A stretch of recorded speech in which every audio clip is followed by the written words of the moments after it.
আসসালামু আলাইকুম দর্শক শ্রোতা, আশা করি সকলেই অনেক অনেক ভালো আছেন। তো দর্শক শ্রোতা, থাম্বনেল দেখে অবশ্যই বুঝতে পারতেছেন যে আমি কোন বিষয়টা নিয়ে আজকে আপনাদের সামনে কথা বলবো।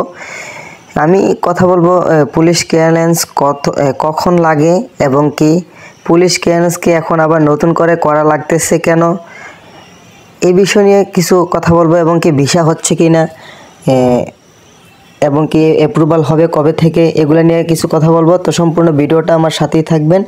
যারা চ্যানেলে নতুন আসছেন তারা অবশ্যই চ্যানেলটি সাবস্ক্রাইব করে দিবেন, আর যারা নিয়মিত আমার ভিডিওগুলো দেখতেছেন তাদেরকে অসংখ্য অসংখ্য ধন্যবাদ।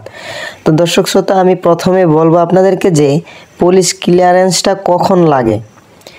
আপনাদেরকে আমি আগেও কতবার বলেছি, প্রত্যেকটা ভিডিওতে প্রায় পুলিশ ক্লিয়ারেন্সের কথা যখন বলি তখনই আমি বলি যে পুলিশ ক্লিয়ারেন্সটা যখন আমরা ফাইলটা জমা দেই তখনই কিন্তু পুলিশ ক্লিয়ারেন্স লাগে।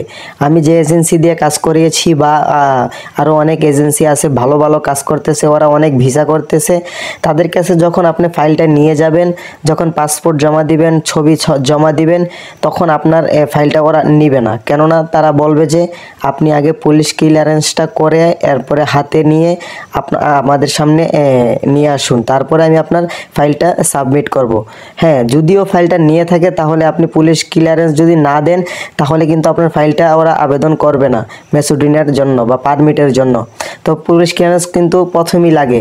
আর দ্বিতীয় কথা হচ্ছে, আগে কিন্তু পুলিশ ক্লিয়ারেন্স প্রথম লাগতো, এই পুলিশ ক্লিয়ারেন্সটারে আপনার ইন্ডিয়া থেকে বা চায়না থেকে এই এম্বাসি থেকে ওরা এই পুলিশ ক্লিয়ারেন্সটাকে তারা অ্যাটাস্টেশন করতো। অ্যাটাস্টেশন করানোর পরে এরপরে পারমিট আসতো। কিন্তু এখন বর্তমানে যে আমরা বাংলাদেশের সরকার চেঞ্জ হওয়ার কারণে শেখ হাসিনা সরকার যাওয়ার পর আমরা যখন ডক্টর ইউনূস সরকার আসছে, তিনি কিন্তু নানান ধরনের পদ বা পদক্ষেপ বা অনেক কিছুই উনি চেঞ্জ করতেছে, অনেক কিছুই আপডেটিং করতেছে। এই জন্য আর পুলিশ ক্লিয়ারেন্সটা এখন আমরা নিজেরাই তৈরি করতে হচ্ছে। কিন্তু আগে কিন্তু দালাল দিয়ে বা আপনার এজেন্সি দিয়ে আপনি পুলিশ ক্লিয়ারেন্সটা বানিয়ে নিতে পারতেন, তারা কন্ট্যাক্টে করে ফেলতে পারতো।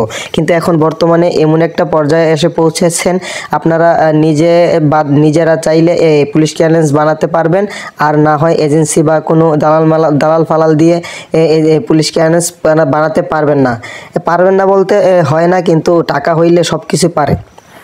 আর দ্বিতীয় কথা হচ্ছে, আপনাদেরকে প্রথমে বুঝতে হবে যে পুলিশ ক্লিয়ারেন্সটা এখন আর অ্যাটাস্টেশন করানো লাগে না।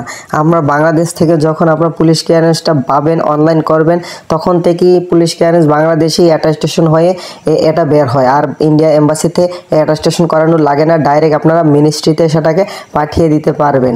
তো দর্শক শ্রোতা, আগে যারা অ্যাপ্রুভাল আসার জন্য বা আনার জন্য পুলিশ ক্লিয়ারেন্স লাগতো বা চাইছে, এখন এজেন্সি চাচ্ছে, তারা কিন্তু এখন আপনারা অবশ্যই বর্তমানে পুলিশ ক্লিয়ারেন্সটা এজেন্সিকে দিতে হবে যদি অ্যাপ্রুভালটা উঠাতে হয়। আর অ্যাপ্রুভাল উঠাতে অবশ্যই এখন পুলিশ ক্লিয়ারেন্সটা লাগবে। এখন পুলিশ ক্লিয়ারেন্স দিলে কি আর আগের মতো দেরি হবে কি না, আগের মতো দেরি হবে না। আপনার কাজটা যেই জায়গায় আছে ওই জায়গা থেকেই কাজ শুরু হবে।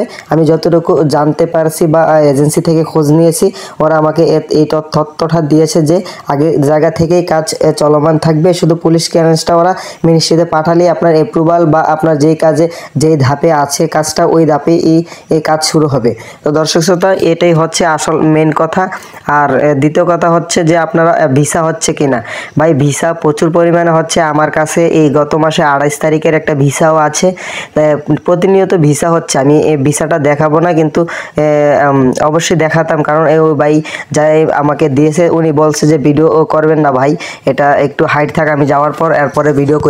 এই জন্য আমি আপনাদেরকে ভিসাটা দিচ্ছি না বা দেখাচ্ছি না। এই ভিসা গত মাসের এপ্রিল মাসের 28 তারিখের ভিসাটা, গত মাসের 28 তারিখের ভিসাটা আমার কাছে এখনও আছে। আমি চাইলে আপনাদেরকে দেখাতে পারতাম, কিন্তু যার ভিসা উনি না করাতে তাই আমি আপনাদেরকে দেখাচ্ছি না।